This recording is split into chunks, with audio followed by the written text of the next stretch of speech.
ay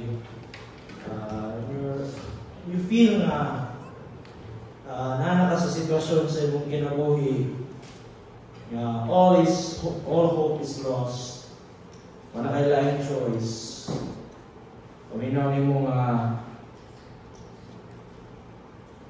you feel all alone. So remember na namin diha. Remember God is there. Remember, God cares for you. Okay, dito maglangan.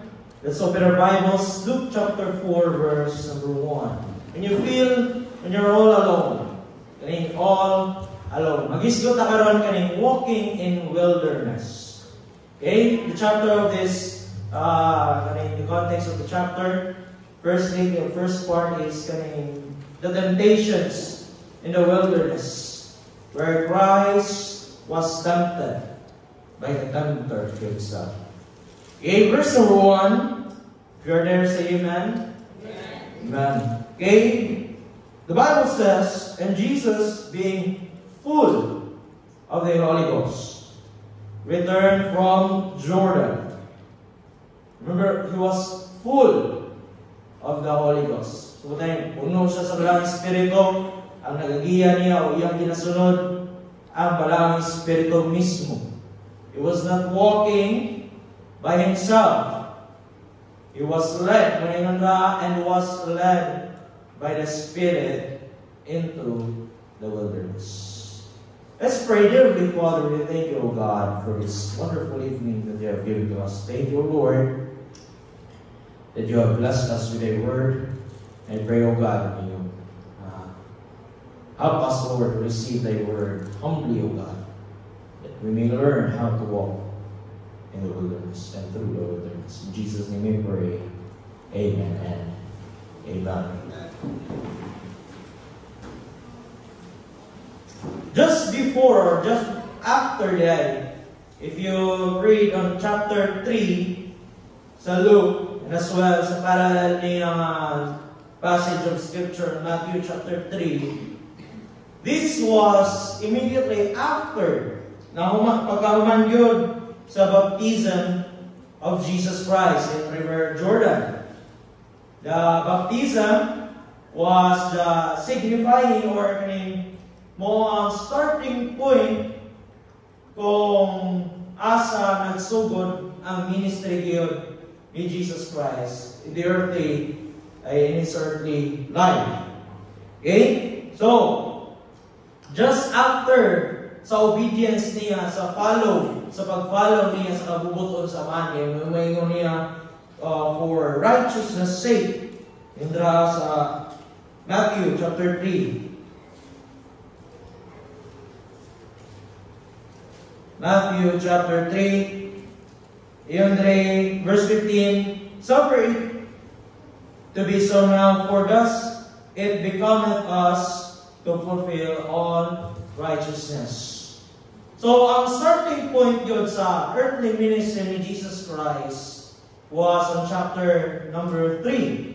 After he obeyed the will of God to be baptized in River Jordan by John the Baptist.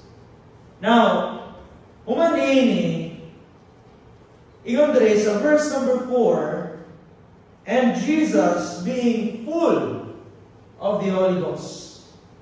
Puno siya sa Balang Espiritu.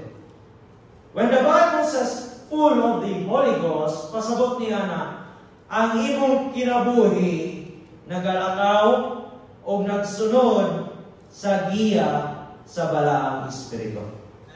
So, bali, susama kini sa usa ka barko, di ba, pag mayon set sail, di ba, nato sila i-release, dahil kung asa padulong ang hangin, dato pod padulong ang barko. So muna pod, when the Bible says full of the Holy Ghost, susama ka sa usa ka barko, magigiyahan sa langit balik, fully sa hangin, fully surrendered ka kung asa mapadpad or kung asa ka igiyahan or itulak sa hangin. So now, makita na to, Jesus was full of the Holy Ghost. But notice there, kanang word na wilderness. Into the wilderness. Okay? He was led by the Spirit into the wilderness. Now, kung imo na yung search sa dictionary kaning terminong wilderness, yun a region or a place uncultivated, unhabited, sabot may tao, or sa binisaya ka na, or another definition from the dictionary, it means wasteland or a wild place. Or kung sa atong pinulungan, kamingawan or kalasakan. Mura ni kanang sa kanta na si Jesus Christ ni adto sa wilderness. Ni chart siya sa unknown. Kaning kamingawan, wa makakabalo kung unsay na diha. Anything could happen there. Matawagan ang kalasangan. Pwede kang pakakbitin. Pwede ka makasugat o mananap na poisonous. Or kung sa other places, pwede ka matubang yun mismo mga wild animals. And makakabalo sa inyong kitamakan. Bangag na dahil. So, kaning wilderness, palibot ni ini is a place of uncertainties. A place of the unknown. A place of the uncharted. Asabot, wala kakabalo o waka kasinati ana ang lugar. Di ba pag buhat tumakag laing lugar, first time na nimo niadto diha, ang nagin sa muna-una magbantay. So maagod, dabraman karon, dagang mga tao gikan sa lugar, dabra oriental, occidental, samal, lagyong na lugar. Muan hidin. Unknown sa ilaha. Unknown. So muna, sa ilang quarters, nanak ko sa ilang rules. Ambot kung tuman may ganyan sila, pero lagi na sa rules, may nandun ako. Bawal ka magawas kung walay permit kung dili uban ang imong coach. Yan na sila, may mga tanong, magawas niya sila, pwede kung na-coach. Pero kung wala, bawal na sila mga gawas-gawas. Kaya, ilang pa doon na good quarters, sa tawag rin, kanang ilang dulaanan. Ngayon ang battleground, yung sila mag-away. Lisod ang battleground, lisod ko na pag-ina, nangintay sa pag-ina. Pero kanang quarters to the event's place. Kung asa sila duha, asa sila mo-compete. Ano na gina kayo kung magpataka na sila doon, pataka na sila lakaw dire, laag. O man sila kabalo sa mga tao din eh. Di man sila sweet to dire. So there could be dangers nga may tabo or kanang ma-expose sila sa dangers o adunay disgrasya nga may tabo. So muna wilderness. Muna mga garap sa kamiyawan. Kalasangan. Now, in a spiritual sense, wilderness or ganing kamiyawan is a place or a time or a situation where ang mga atake ni Satanas are very sharp. Anang wilderness, situations, circumstances, place, lugar, dinhi abunda ang mga tentasyon ni Satanas. Do you remember the time na sila Moses gi-deliver out from Egypt's bondage? Di ba wala dahil sila niabot sa promised land? Nilakbay sa sila wilderness. O niya sa wilderness, naka-experience sila different kinds, different temptations. Nya aron lang gyud mo hunong sa ilang journey padung sa promised land. Now, we can learn. We can learn from this word aning termino wilderness.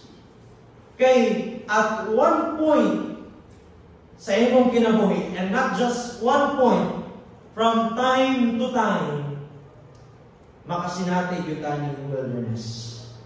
Makasuway kag sitwasyon. Nga wa gyud nato na sinati kaniadto. Nga wa ta kabalo kung saong pagsulbad. Makasuway kag mga hagit sa kinabuhi nga sa sukad-sukad wa ka nagtuo nga maagyan nimo. So mapainan sa kuan kanang di mo gyud nato na malikayan.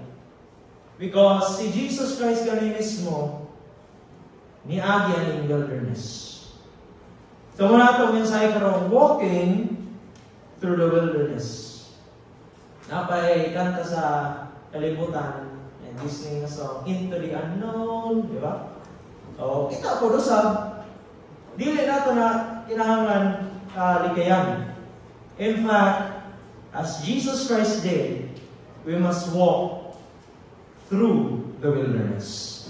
Okay? Wilderness is when, kung wilderness, mo po niyang panahon where our faith is truly tested. This is the time where we exercise our faith in God. When we are faced with the unknown, when we are faced with uncertainties, where we are faced with the uncharted, kapag ginaturo sa layan ba? Nagyan. And where we face nga, kung kanang panahon nga ikaw na lang yun usa. Iyan na ng wilderness. Kung sa itong description, uninhabited. Pasabot, wala kay lain tao na matawagan ng tabang. So have you experienced wilderness sa imong kinabuhi? Or, kung wala pa, this is a good time. This is a good passage of scriptures to prepare our hearts for that place. Now, kung makita ni Mudra, as we look onto the scriptures, ang Banal Espiritu mismo, migiya kang Jesucristo ngadto sa wilderness. And being 40 days tempted of the devil. So, kaning wilderness, mo ni ang lugar kung asa gyud murag kung sa basketball kani home court ni Satanas. Dinhi andam niya tanang palibot sa mga litag para kita pabulasot, para kita ma-ensnare anay nga temptation. So 40 days si Kristo giatubang niya mismo face to face ang yawa for 40 days. Ada adlaw. Tapos man sa kabuan. Kita gani pag kita kanang adunay tentasyon, magliso na tagsuga ko sa adlaw. For Jesus Christ faced the adversity for 40 days. And in those days, He did eat nothing. He did eat nothing, and when they were ended, He afterward hungered. Now karon makita nato diha sumpay na giunsaman karon ni Satanas pag-tintal, pag-atake si Jesus Christ aning panahon sa wilderness at kinabuhi. Kaning wilderness, always expect, kaning panahon niya, adunay paghagit sa imong kinabuhi, adunay kaning kalisod, imong maagihan karon, always expect na naadiha ang temptation ni Satan. I want to read verse number 3. And the devil said unto him, If thou be the Son of God, command this stone that it may be made bread. And Jesus answered him, saying, It is written that man shall not live by bread alone, but by every word that proceeded, but by every word of God. So makita nato na, Satan attacked Jesus daily. Gi-atake ni Satanas ang, or rather not deity, but the humanity of Jesus Christ. By stimulating or by urging kaning lust of the flesh. Diba, nakita niya si Jesus Christ 40 ka-adlaw nag-fasting, pasabot 40 ka-adlaw ay kaon. Kung kita kawag sa meal, pagulbul na ta, mag-init tayo ng ulo. Asa naman sa kan? Ano yung tumong? Nung isa na tumong? Isa na rin sa tibo, sa kon, sa misa. Yaw-yaw na ito, nilabay na yun man, kalero. Pero si Jesus Christ ang galing, for 40 days, He did not eat any food. And diha nakita ni Satanas ang weakness. May tao ba si Jesus Christ? Amen? There's no doubt may tao si Jesus Christ. So nakabang siya, ang tao, pag may kaon, gutom yun. Yung kanibay ang tao, pag gutom, kumakita ng pagkaon, kung makasimot yung pagkaon, alam, hindi sa patay gutom. So He attacked the humanity of Jesus Christ. Kapag siya nagigutom si Jesus Christ, mo to iyang i-challenge si Jesus Christ. Grabe. Bedabe. Okay, naman doon ako sa social media. Bedabe. I-challenge niya. Sige daw. Anak mga iwas sa Diyos. Kamahanan mo ka. Kanang bato. Imuha na ng tinapay ko. Gutom na rin mo. Ang tinapay. Kanabi ang gutom, no? Kung unsay makita nimo nga makaon, miski tan-aw nimo luod, nahimong lamig. Inumdum ko sa una, di ko kayo kaulay. Hindi mo kayo kaulay. So kaya ko sa akong papa na dali na. Hindi mo kaulay. Hindi lagi ka mo ang nagkuhan na naganda ka, hindi ka pa. Sinasa lang isa ka, Lord, nandiyan may bata. Pero natin time yun, natin time na yun yung trabaho na after me, Las Lucy ya sunod-sunod to kanang kuwan, kanang trabaho na ya init kayo pamilya na gutom kayo, gutom karon nag-gutom man tijing kayo na kay kuwan, sabaw kanang sa pag-sabaw dito sa mong balay puros na gulay yalay po na kuwan puro sa gulay. Pero ang panahon, nakatulong panahon na, ang gibutang man, gulay, sabaw. Okay na yung mabuhat mo na. Kung layo pa lang po, nakasimuhat ko sa sabaw. Kay gutom mo kayo. Isimuhat na ako. Basta lumiya si gulay. So, kada ito, gawin ng gulay, gamit, hindi gulay, no? So, pag gutom mo ng tao, mangita yung siyang pagkaon, kung makita yung pagkaon, ngunit sa iyo siya, kaon, kukuha mo na siya. So karon, the context here in this passage is, gigutom to si Jesus Christ. Pero ang man, ang nito is, gitinta man siya sa Yahweh. He was challenged by Satan. Ngayon, katong, bato, himupan, kaya kaunan.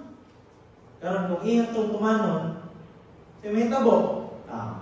Mura na siya isunod sa iyo. But then, Jesus Christ fought the devil through the word. It is written that man shall not live by bread alone. So Jesus was attacked by Satan. He was attacked by Satan. Attacked through his humanity by stimulating the lust of the flesh. Kaya mo man ang gusto sa ulo, di ba? Para masatisfy. So, kaning lust of the flesh, muna ang mga weapons ni Satan, instrument for us to obey the lust, and so that we may bring forth, or it may bring forth sin. And when sin is conceived, we bring forth not death.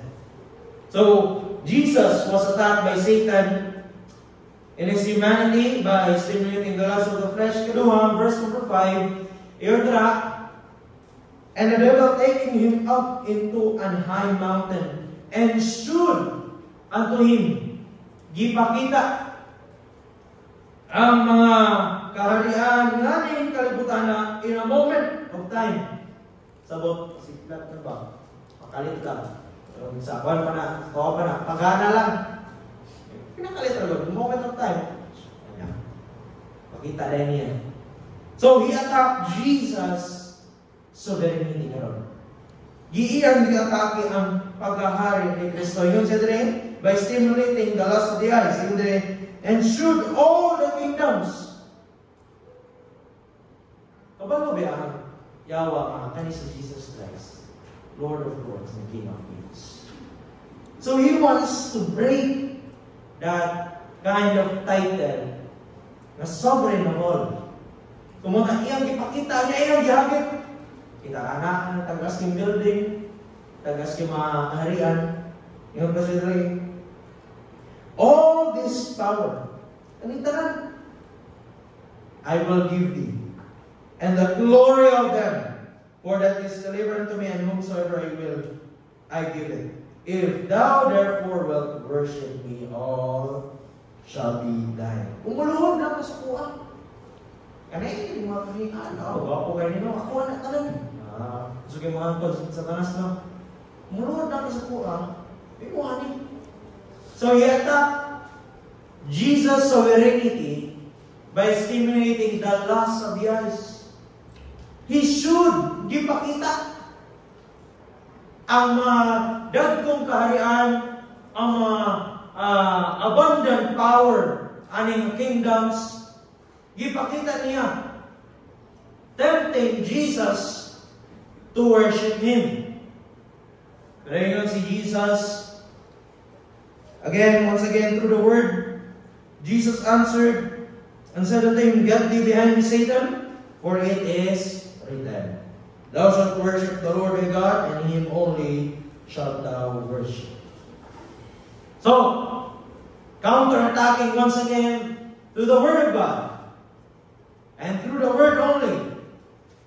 Parang pili ng Satan. Wala ko siya napabili. Consistent ng good ni siya, yung mga taging ni Jesus Christ, liman ka, 40 days, 40 kadlaw, kada adlaw, o paghunong, mong tag-ug to gabi, kanunay siyang ginatintal. Now, on the last time, he attacked Jesus. Ano to? Sonship. Kaning pagkaanak sa Diyos. Iyang position. He attacked Jesus' sonship. Verse number 9, Andre. And he brought him to Jerusalem, and set him on a pinnacle of the temple, and said unto him, If thou be the Son of God, cast thyself down from thence. Dagto pagin sa templo sa Jerusalem, sa kadagang-dagang templo, kadagang-dagang building. Ngayon, pwede ibutang dagto pagin sa templo sa Jerusalem. And ngayon niya, if thou be the Son of God. Anak mo ka sa Diyos. Diba? Nakailang itong amahan nito. Diba? Yung sa Bible, kaning pagtinda ni Satanas, yung sa 3, for it is written, ikamit na po kon, Bible ng isa kang yawa. Kabalo po ng Bible, kabalo po din yung Bible, yawa. For it is written, He shall give His angels charge over thee to keep thee, and in their hands they shall bear thee up, lest at any time thou dash thy foot against a stone. Diba yun? This is reference to Psalms 91, chapter 91. Diba? Kung yun sa iwan po lang sa Diyos, kung mo, amba ka na building, amba ka na diya, ikat sa taas, dili ka tawagan mula yung nasa English na ako na, Bisaya na ta. Dili ka makatamak diya sa yuta. Nga wala, or way magkumpanya ito. Nga mo, ang anghel mismo, mo'y mo dalanin. Mo'y mo sal. You shall, and in their hands shall bear thee above, lest thou dash thy foot against a stone. Namin siya po, versikulo. Yaw, pwede niya, ditaw, bantay, tatawa ka na, kusuke. Ingon ang versikulo. Ay, unang pulong si Diyos. Letra per letra. Kaya sa ka. Pakitaan niya, kusog kayo kayo. Oh! Sabi ng pulong ni Diyos. Sabi ng salita ng Diyos. Ikaw, kami, masagala sa Bible. Ikaw mo, sakto sa'yo. Pero ano ito ha? Kabalo ko niyo gamit sa Satan. He knows the best theology. He knows theology more than we do. So, nagbantay ka, he attacked Jesus' sonship. Anak ka sa Diyos. Diba? Nagsaan-saan yung mga mahal, hindi ka niya pasagdan. Kanang, asama yung ka sa mga iyan, kumuamba ka niya gigan sa building. Grabe. So, he attacked Jesus' sonship by stimulating the pride of life. Kabalo siya ang posisyon ni Jesus Christ.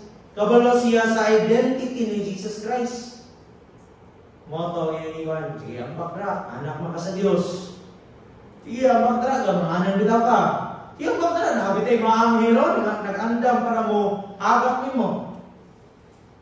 But still, Christ defended against the temptation of the word. Mahuragin na, it is written. Once again, it is written. It is written. In the wilderness, diha sa kamingawan, expect nga sa samang paagi, tintalo ko ka sayaw. Sa samang paagi, stimulate po niya. Iya po ng pagkanahon ang iyong lust of the flesh, ang atong lust of the eyes, and atong garbo sa kinabuhi. In the wilderness, nagtuota nga kaya na nato, nagtuota nga makasugakod na, pero makita, atbangan din nato ang anong. Maatbangan nato ang mga pagsulay nga sa sukad na sukad. Wala din nato na sinati. Kaya wala nato na sinati, muna malisan ka. Muna mabalaka ka. Muna mag-worry na ka. Distress. So in the wilderness, expected na rin ani mga weapons, mga pamaagi ni Satan, unsaon na niya pagtintal. Pero, wala. We can learn a few things from this passage of scriptures. You know, kita karon kay balo, unsa kita or unsa gikaswito ang yawa sa atong kinabuhi. He knows your weakness. He knows kung asa ta dali na gibapandon. Kung asa ta matakilpo, kung asa ta ma-stumble. He knows very well, more than we know ourselves. Pero in the wilderness, when we face or when we walk in the wilderness, always remember, number one, the wilderness is planned by God. Plano na sa Ginoo. Tawag, verse number 1, being full of the Holy Ghost. Pasabot, giniyahan siya. He was led. Wala lang siya. Nagkakulakaw na ito, at some point, accidentally, nabot na siya dito. No. He was led. Led by the Spirit. Into where? Into the wilderness. Muna sa panahon sa kalisod sa itong inabot. Panahon gani nga moabot ka o kahit ka sa imo gahintang nga tanaw nimo nganong ngani man ni. Tanaw nimo asa ta madulungan ni. Tanaw nimo unsa na itong kinabuhi ni. When you face the unknown, always remember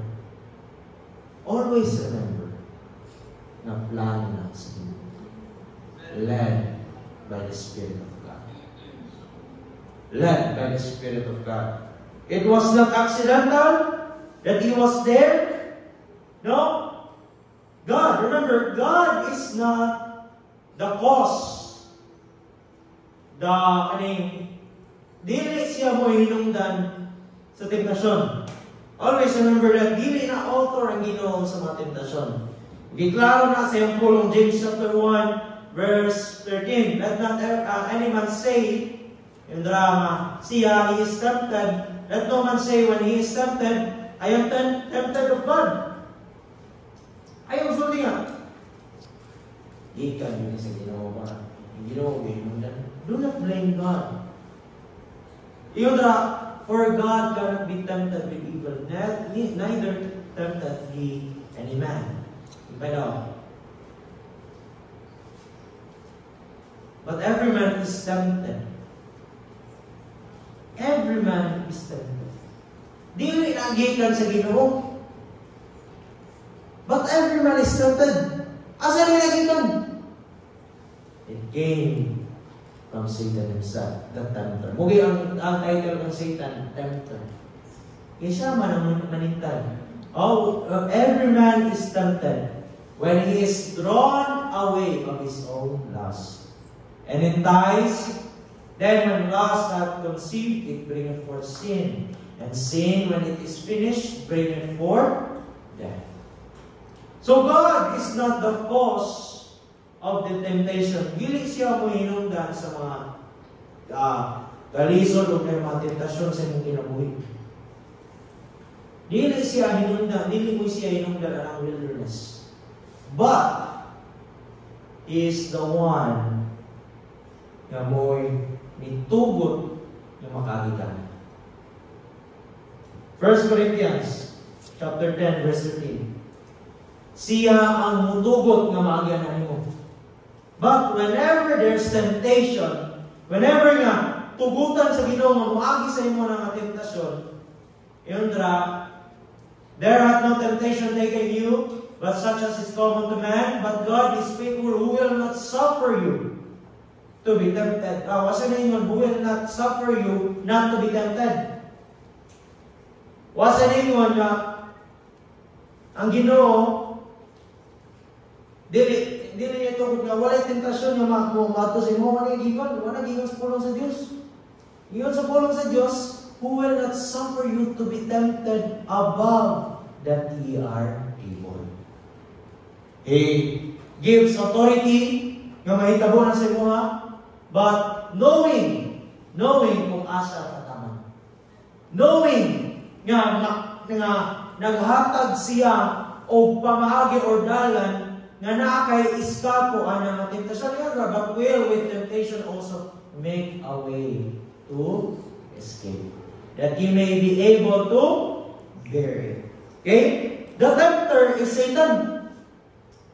Ang iyawa mo ginay manintas ko mo yung sa 1 Thessalonians 3:5, i-address na siya the tempter, as well as in Matthew chapter 4 verse number 5.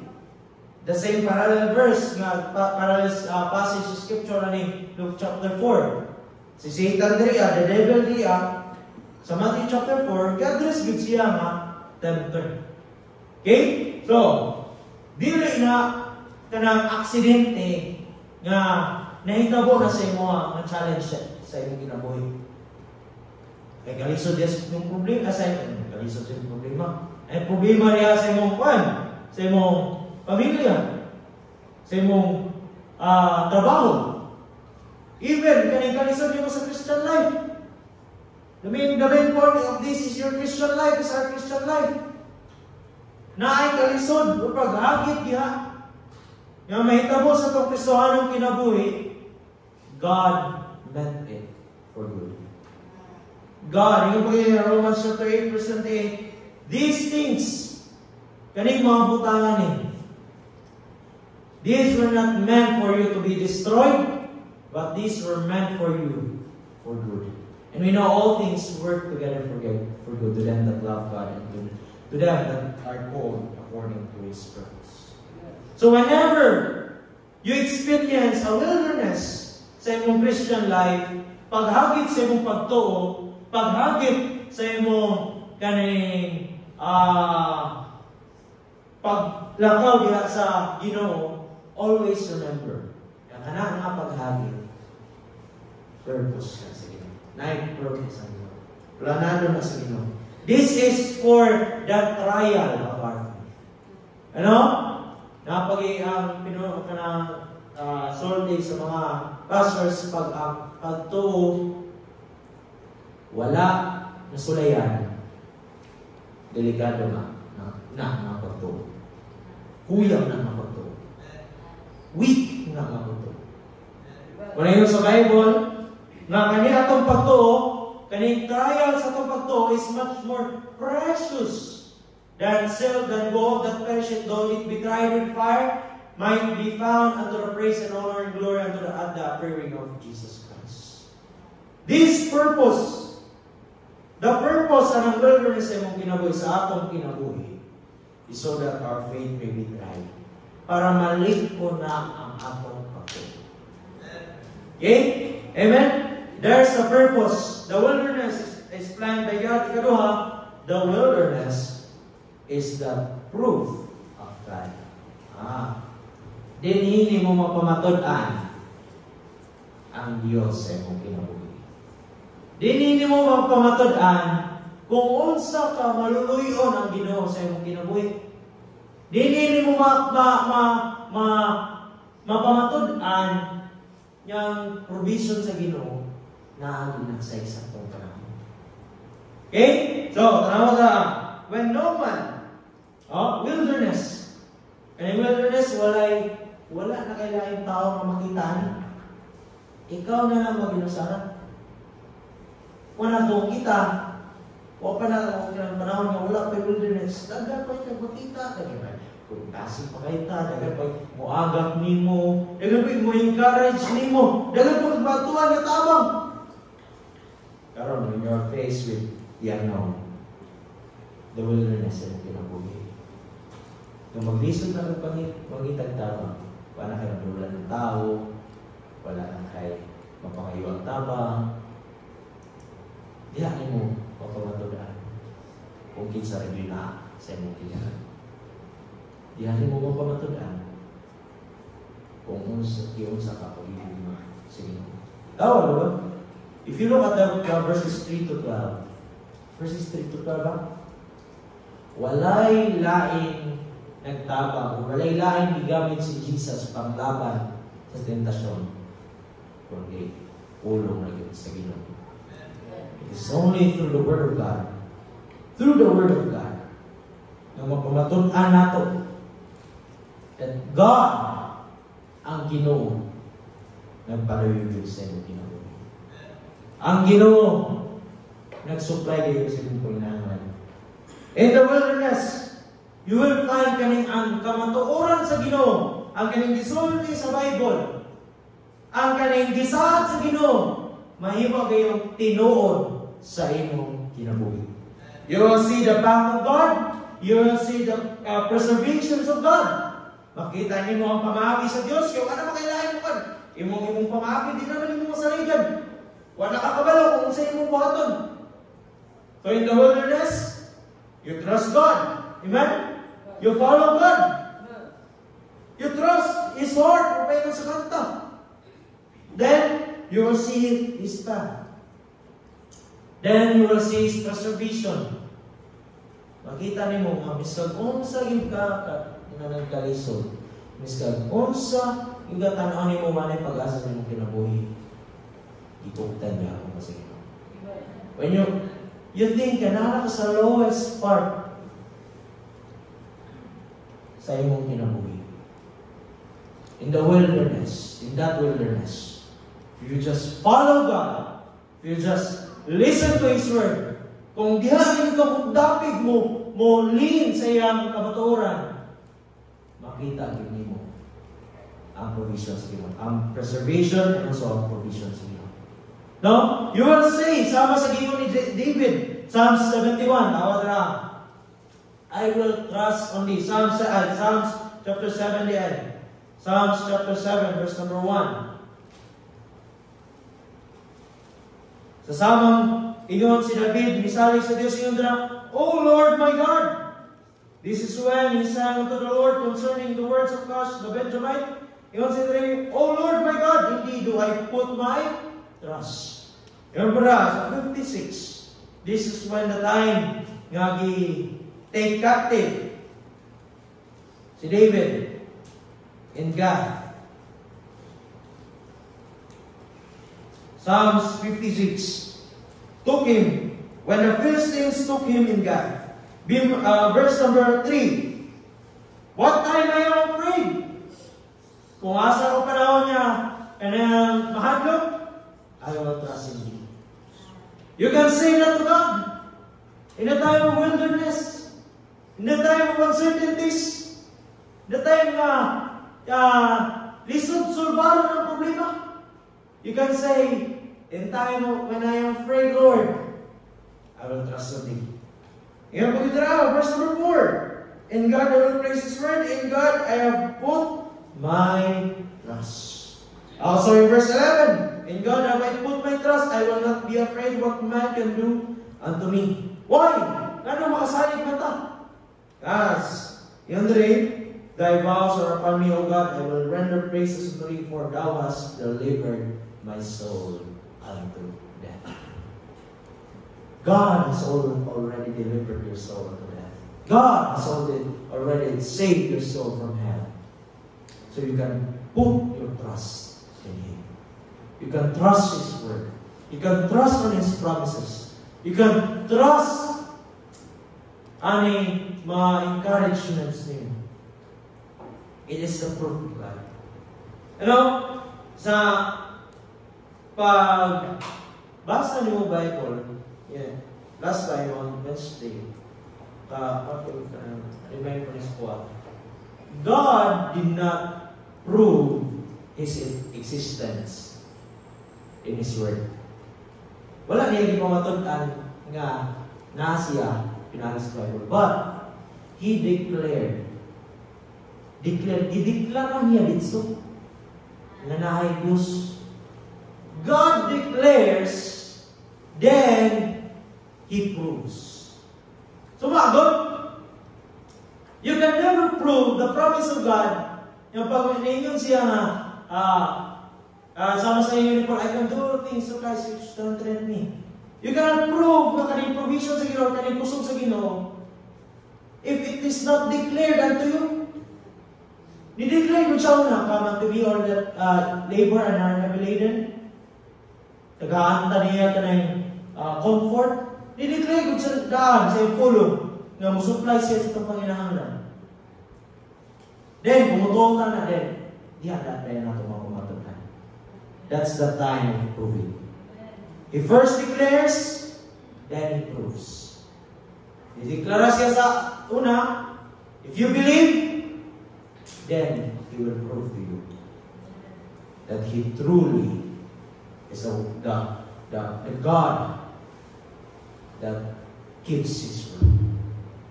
So, kaning wilderness, sa imong kinabuhi, this is a time, this is a place where God proves.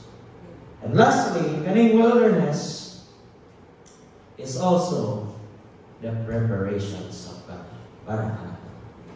Para ni ma-prepare sa itong kinabuhi, para kita maandam sa umaga. Okay? When you look at that, on this study this passage, before verse 3, chapter 3, diya ang starting point sa ministry. He was baptized. And then, after that, He was tempted. Now, after ng temptation, salig man siya, si Jesus Christ, salig man sa tulong sa Diyos, abide man sa gisulti sa Amahan. So He became victorious. He was prepared for the upcoming persecutions, temptations, for the upcoming tribulations. He knows na karon asa siya makita kusog. He knows na karon niya asa siya makita og panagam sa mga fiery darts of Satan. He knows where he can lean on. Though the temptations in the wilderness, through the temptations in the wilderness, we can know how would Satan also attack us. Now, kaning temptations of Jesus Christ, siya mismo nag-exemplify sa ito. siya mismo nagtudlo sa tuwa unsa ang mga pamaagi ni Satanas sa pagpilitan. We learned nga kani si Satan moatake gayud pinaagi sa ato sa lust of the eyes, lust of the flesh, and the pride of life. Pinaagi ni ana kaning mga devices ni Satan na ibalutan. Huwag yun ang pulong sa Diyos. 2 Corinthians chapter 2, verse number 11. 2 Corinthians chapter number 2, verse number 11. Iyon diya, for we which live are always delivered unto the death. 1 Corinthians 9.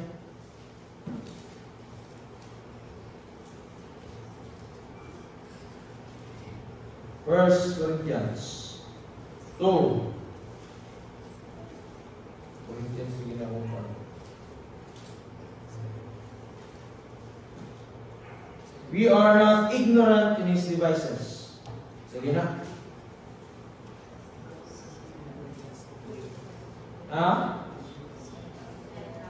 Ito na. Ulit. Sakto. Ulit. Magbasa nyo na. 2 Corinthians 2:11. Yun din, lest Satan should get an advantage of us. For we are not ignorant of his devices. Nga nung dili naman ka-ignorante sa iyong mga pamaagi. Nga nung dili naman ka-ignorante sa iyong mga temptasyon. Kaya una, ipakita na sa pulong sa Diyos. Kaduha, Jesus Christ also was tempted and was able to overcome it. Ipakita niya na pinaagi niya sa pulong sa Diyos. Pinaagi na sa pulong sa Diyos. Ma-defend na ito ang pagalingan against temptations. You are not ignorant in these devices. Ang kaninyawa, He is there. Yung padra, He's always He's like a roaring lion. Privily. Gahulat ka na. Pero ikaw, kumaitan ka sa kanang kalsangan. Huwag ka ba ng anayliyon? Nararin na, gahulat sa mukha. Skilling. Pero huwag ka ba ng wali ka na-inform ka kanang lugar na Lion's Den din na din. Ditsura ka. Lakaw ka niya. Agi ka. Punita mo sa mga wala. Imo, gagkuhan, paniod to sa kuhan, sa layo. Yan ako mayawa. If dili ta mo, kaning mo take heed aning warning sa Ginoo. Sama tayo, mura dito animal na ikaon sa predator. Na kanang mo, takabal lang. Nakalakar rin na liha na din nawak ang kalitan. Tayo na. Nakakabalo nga. Hagpong na rin ka rin. Wakakabalo nga. Nakasalaan din ka. Wakakabalo na wala na rin yung pahilo sa mga. He is a roaring lion. So, He prepared us so that Magianak ng wilderness. Do not murmur against it. Anong butama? Ayaw baso lang Ginoo. Ayaw doubt sa Ginoo. Kaya para na ma-prepare ka so that we can learn to take up the shield of faith so that when the time na kaning fiery darts ni Satan mo point towards sa tuwa, we can defend against it. We can defend against his snares. When he goes to Ephesians chapter 6, verse 16. So, Proverbs chapter 16, verse 1, God prepares us. Ang prepare ka na to, dili atong magalingan kundi ang Ginoo.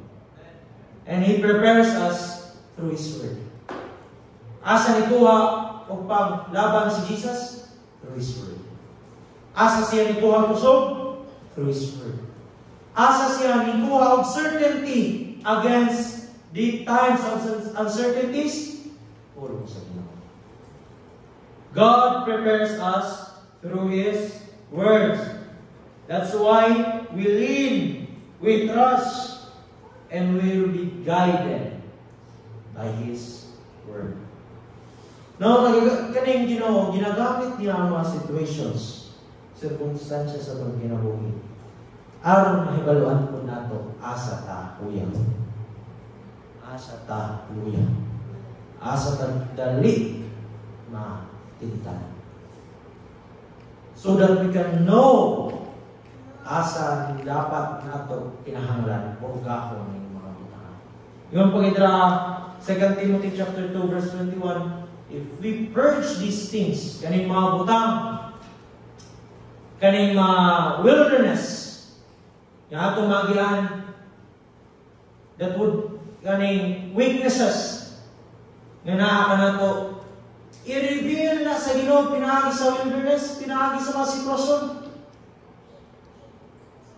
So that you can know, we can know, unsa dapat ang kinahanglan na mawala sa buhay. Remember, on the times of nasa sa wilderness, he was hungry. Wala niya ginuna-una iyang pagaling. He emptied himself. He did not prioritize himself. He purged his fleshly desires. Kung ang fasting, di ba? Fasting, the principle of fasting is purging yourself so that you can focus diya sa Ginoo. Tama mo ang principle sa fasting. So, Jesus also purged something that is fleshly. And He focused. When siya fasting, He also prayed to God. He was led by God and He meditated the Word of God. Kaning mga sitwasyon, we know, or where we can know our weaknesses, ituyo na sa Ginoo so that kaning mga kahugawan sa itong kinabuhi, kaning mga kalawayan sa itong kinabuhi, mawala na, mapakkan. So that on the next point sa itong kinabuhi, we may be prepared once again sa another wilderness. We say that. Another wilderness. Ngayon ito sa Ginoo. Remember, in every wilderness na maagyanin, remember, God is telling you something, and remember, God is teaching us something there. So walk in the wilderness. Walk in that path of, ginatawag ng trail of blood, trail of sakit. Walk into the unknown. Walk into the uncharted. Lakaw yan. Lakaw. As long as you have the Word of God, as long as you lean on this Word, as long as you trust on God, makasugabot kaan. Kami naman sa iyong pinabuhay. Alisod sa iyong pinabuhay. Walking through the wilderness with the guidance of the Spirit. But remember, dili lang nakausap. Yung pag verse 13 dra, it is only for a season. So, kuha na to. Human napili ni Jesus ang mga tentasyon ni Satan, He left for a season. Wala ka siya ka diyon. Karon sinabi mo victory. Paano ka sa Ginoo? Salin ka sa Ginoo. Na labanan nimo ang mga tentasyon Satan. Sinabi ka kalaugan. Ayaw, do not expect. Do not muni sahay daw mga Kristohan. Sa panahon nga nagkalisod sila, yan sila sali sila sa Ginoo. But then, tagaan sila kalaugan sa Ginoo. And in this point, malimot nila. Malimot nila na He only departed for a season. Mubalik na. Commit ka lang sa Ginoo. Inumis ka kung saan sitwasyon sa imong kinabuhi. Sunod di ka sa Ginoo. Karon, ala na, yun na. Ito nga, di ka pinayalabiyaan na rin kaniya.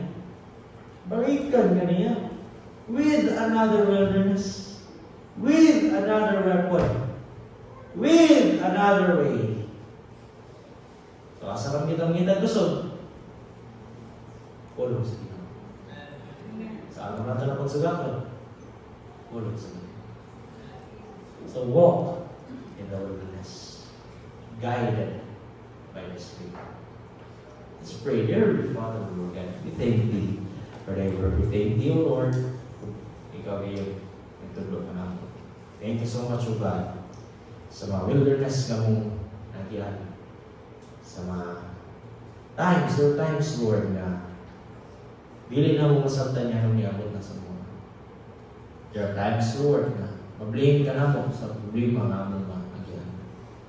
And even, Lord, there are times na kagive ako na gini.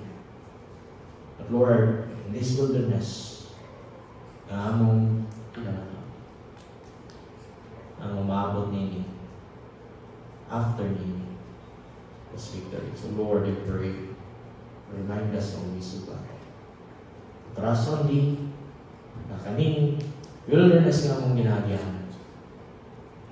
Imo kaning ituyo, aron mapamatuan imo. Ug kami makapamatuod sa imong pagkamayo. Ug aron imo kami handamon para sa umabot. Commit everything unto Thee, Lord Jesus. We pray. Amen. Amen. Amen. So we thank God.